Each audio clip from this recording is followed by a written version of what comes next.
Just গতকালকেই US এর visa বন্ডের তালিকাটা এক্সটেনশন করা হয়েছে, বাংলাদেশের নামও অন্তর্ভুক্ত করা হয়েছে।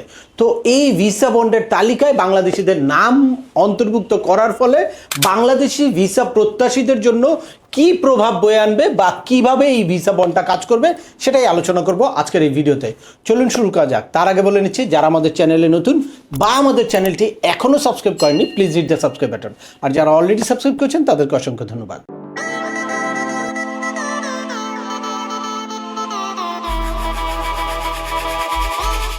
Welcome back. আপনাদের সাথে আছে আমি সিমনুল বাহার। আমাদের এই চ্যানেলে ইউএসএ ভিজিট, পড়াশোনা, ওয়ার্ক পারমিট এবং মাইগ্রেশন সংক্রান্ত বেশ কিছু আপডেটেড ইনফরমেশন আছে। আপনারা যারা যেই টপিক্সে ইন্টারেস্টেড দয়া করে ওই রিলেটেড সকল ভিডিওগুলো দেখবেন। এরপর ছোটোখাটো প্রশ্ন থাকলে ভিডিওর নিচে কমেন্টস করবেন। আর তারপরেও একান্ত কোনো ব্যক্তিগত পরামর্শ বা আমাদের কোনো সার্ভিস নিতে চাইলে ডিসক্রিপশনে থাকা হোয়াটসঅ্যাপ নাম্বারে অ্যাপয়েন্টমেন্ট বুক করে সরাসরি যোগাযোগ করতে পারেন। অ্যাট দ্য সেম টাইম আমাদেরকে ইমেল করতে পারেন এবং আমাদের ইউটিউব, ফেসবুক ও ওয়েবসাইটগুলো ফলো করে সবসময় আমাদের সাথে যুক্ত থাকতে পারেন। এনিওয়ে, চলে আসে আজকের মূল আলোচনায়। আপনারা দেখেছেন বেশ কিছু মিডিয়া আসলে ফলো করে প্রকাশ করছে যে বাংলাদেশিরা ভিসা বন্ডের তালিকায় চলে এসেছে। এখন $15,000 বাংলাদেশি টাকায়, এটা 18,50,000 টাকা সকল ভিসা প্রত্যাশীদের দিতে হবে। আসলে ব্যাপারটা এরকম না। এ ব্যাপারে বেশ কিছু আমি দেখছি যে ভ্রান্ত ইনফরমেশন দেওয়া হচ্ছে। তাই আপনাদের কাছে ক্লিয়ার করতে চাই যে এই ভিসা বন্ডটা কি এবং কিভাবে কাজ করবে, বাংলাদেশিরা এই ভিসা বন্ড আসার ফলে কি কি সতর্কতা অবলম্বন করবে। তো প্রথমেই হচ্ছে এই ভিসা বন্ডটা হচ্ছে যেই দেশের ট্যুরিস্টরা বা নন ইমিগ্রেন্ট ক্যাটাগরির ভিসা হোল্ডাররা গিয়ে ভিসা মিসইউজ করে, ভিসার এই চান্সেসটাকে মিসইউজ করে, তাদের জন্য এই ভিসা বন্ডটা চালু করা হয়েছে। আপনারা জানেন যে এর আগে প্রথমে অল্প কিছু কান্ট্রির ছিল, নতুন করে 25টা দেশকে এই ভিসা বন্ডের তালিকায় অন্তর্ভুক্ত করা হয়েছে। এখন মেবি 35টার মতো দেশ এই তালিকায় আছে। এখন বাংলাদেশের নামও আছে, যেটা এর আগে ছিল না। গতকালকে এই এন্ট্রি হলো।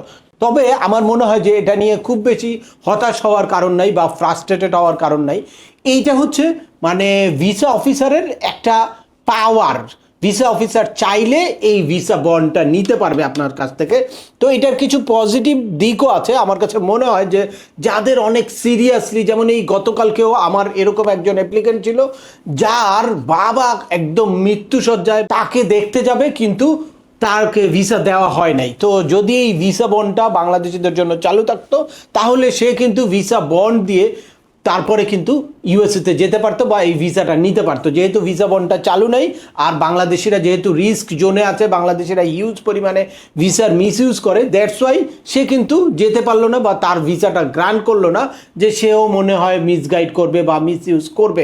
এরকম ধারণা থেকে, এরকম ডাউট থাকার কারণে কনসুলার অফিসার চাইলেও তাকে ভিসা দিতে পারলো না। যখন ভিসা বন্ডটা কার্যকর হয়ে যাবে তখন যদি ভিসা অফিসারের ডাউট থাকে তাহলে ভিসা অফিসার তাকে একটা বন্ড দিয়ে তারপর ভিসা নেওয়ার জন্য এইসব মানে গুরুত্বপূর্ণ প্রয়োজনে যাদের যেতে হবে তখন তাদেরকে একটা বন্ড অফার করতে পারে। এই বন্ডটা হতে পারে 5,000, এই বন্ডটা হতে পারে 10,000 বা 15,000, ম্যাক্সিমাম $15,000 পর্যন্ত। এই ইউএস এমবাসির যেই কনসুলার অফিসার দায়িত্ব থাকবে সে আপনাকে এই চার্জটা করতে পারে। তবে এটা রিফান্ডেবল। যদি আপনি সঠিকভাবে ভিসার ব্যবহার করে তারপর দেশ থেকে ফেরত আসেন তাহলে এটা কমপ্লিটলি ফ্রি। বাট আপনারা যদি কোনো কারণে আপনাদের ভিসার মেয়াদ শেষ হওয়ার পরেও ইউএসএতে থাকেন বা টাইম মতো ফিরে না আসেন বা কোনো ভিসা স্ট্যাটাস চেঞ্জ করার জন্য, স্পেশালি অ্যাসাইলাম সিক করার জন্য আপনারা যদি কোনো আবেদন করেন তাহলে এই টাকাটা রিফান্ড পাওয়ার কোনো রকম কোনো সুযোগ নেই। বাংলাদেশিদের জন্য এই নিয়মটা কার্যকর হবে 21শে জানুয়ারি 2026, অর্থাৎ এই মাসের জানুয়ারির 21 তারিখ থেকে এই নিয়মটা বাংলাদেশিদের জন্য কার্যকর হবে। তবে আগে থেকেই কারো কোনো ফি পেমেন্ট করার বা কারো কোনো ডিপোজিট করার, আমাদের অনেক এজেন্সি আছে আপনাদেরকে মিসগাইড করতে পারে কোথাও যে ফি ডিপোজিট করতে হবে, এরকম না।